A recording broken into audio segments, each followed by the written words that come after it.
একের পর এক বাধা টপকে এগিয়ে চলেছে মোহামেডান স্পোর্টিং ক্লাব।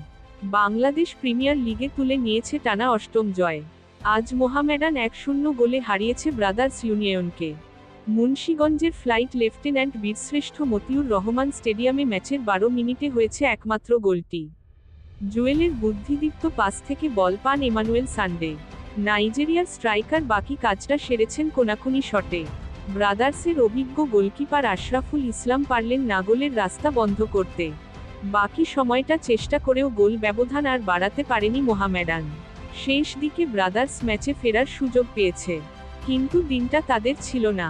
সপ্তম রাউন্ড পর্যন্ত নিকটতম প্রতিদ্বন্দ্বী আবাহনীর চেয়ে 5 পয়েন্ট এগিয়ে ছিল মোহামেডান। অষ্টম রাউন্ডেও জয় পাওয়ায় লিগ দৌড়ে নিজেদের অবস্থান আরও শক্ত করেছে আলফাজ আহমেদের দল। 8 ম্যাচে 24 পয়েন্ট নিয়ে লিগ টেবিলের শীর্ষেই সাদাকালোরা। 7 ম্যাচে 16 পয়েন্ট নিয়ে 2-এ আবাহনী, 3-এ থাকা রহমতগঞ্জের পয়েন্ট 15, 4-এ ব্রাদার্স, তাদের পয়েন্ট 14।